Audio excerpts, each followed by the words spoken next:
আসসালামু আলাইকুম, কেমন আছেন সবাই? রাকিবুল এগ্রোতে আপনাদের সবাইকে স্বাগতম। আলহামদুলিল্লাহ, মুরগি আমার গত ৫ দিন আগে সেল হয়ে গেছে। আপনাদেরকে আর ভিডিওর মাধ্যমে জানাতে পারিনি একটু ব্যস্ততার কারণে। সো আজকে চলে আসলাম আপনাদেরকে হিসেবটা দেওয়ার জন্য যে আমার এই সেটে কত টাকা লাভ লস হলো।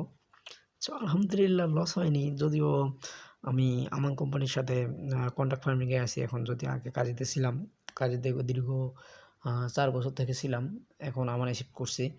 সো লসের তো কোনো সুযোগ নাই, হয়তোবা দেখা যায় লাভ কোনোবার বেশি হয়, কোনোবার কম হয়, এতটুকুই। যাই হোক, আপনাদেরকে আজকে হিসেবটা দেওয়ার চেষ্টা করবো যে আমার কত টাকা লাভ হলো প্রফেশনাল এবার। সো আমার মুরগি তুলছিল এবার ২৫০০, আপনাদেরকে আমি জানাইছিলাম।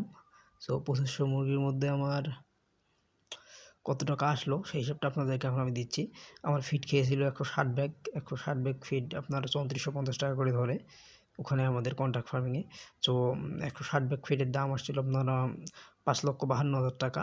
বাচ্চা ধরছিল ৪৫ টাকা করে। সো ২৫০০ বাচ্চার দাম আসে আপনার ১,১২,৫০০ টাকা। ওষুধ আমার কোম্পানি থেকে, ওখান থেকে ওষুধ দেয় আমাদেরকে, প্রায় সব ওষুধ ওদের কাছে আছে। সো ওদের কাছ থেকে ওষুধ নিয়েছিলাম আমি ৫,০০০ টাকার। মোট খরচা ছিল আপনার ৬,৬৯,৫০০ টাকা। আর মুরগি বিক্রি করেছিলাম আপনার, মোট মুরগি ছিল ২৫০০ পিস, তার মধ্যে ৪৭ পিস মর্টালিটি ছিল। ২৪৫৩ পিস মুরগি সেল দিয়েছিলাম। ওজন আসছিল আমার হলো আপনার ২৪৫৩ কেজি করে। সরি ২৪৫৩ গুণ আপনার, আরে বাবা ফোন কি দিচ্ছে, ২১৭০ করে আসছিল।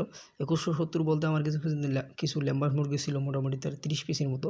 ওগুলো সব অ্যাড করে আমার মোট ওজন যেটা আসছে সেটা থেকে আমি কর পাইছি ২১৭০। সো ২১৭০ হলে আপনার মাংস হয় আপনার ৫৩২৩ কেজি, ২৩ কেজি। আর আমি যেহেতু কন্ট্রাক্ট ফার্মিং আছে আমান কোম্পানির সাথে, সো ওখান থেকে আমাকে উৎপাদন খরচ কিন্তু ১৪০ টাকা করে দেয়। আপনার ১৪০ টাকার মধ্যে যে ১ কেজি মুরগি আমি উৎপাদন করে দিতে পারি, সেক্ষেত্রে আমাকে ওরা কেজি দেবে ১২ টাকা। আর ১৪০ টাকার নিচে যদি আমি ধরেন ১৩০ টাকার মধ্যে উৎপাদন করে দিলাম, তাহলে ১০ টাকা থেকে ৫ টাকা ওরা নেবে, ৫ টাকা আমার। সেক্ষেত্রে দেখা যায় আমার এবার আমার কস্টটা ছিল আপনার উৎপাদন খরচ আপনার ৬,০০,০০০। উৎপাদন খরচ যদি বের করতে যাই তাহলে আমার যেটা খরচ হয়েছে সেটা থেকে এখানে ভাগ দিলেই বের হয়ে যাবে মোট মুরগির মাংস থেকে। সো খরচ আসছিল আমার ৬,৬৯,৫০০ টাকা, ভাগ আপনার ৫৩২৩ কেজি মাংস। সো সেই হিসাবে দেখা যায় আপনার ২৫ টাকা ৭৭ টাকা, ২৫ টাকা ৭৭ পয়সা পড়ছে। ২৫ টাকা ৭৭ পয়সা যদি পড়ে ১৪০ টাকার মধ্যে, তাহলে আমি এখান থেকে মাইনাস করলে হচ্ছে আপনার ১৪ টাকা ২২ পয়সা থাকতেছে ওখান থেকে।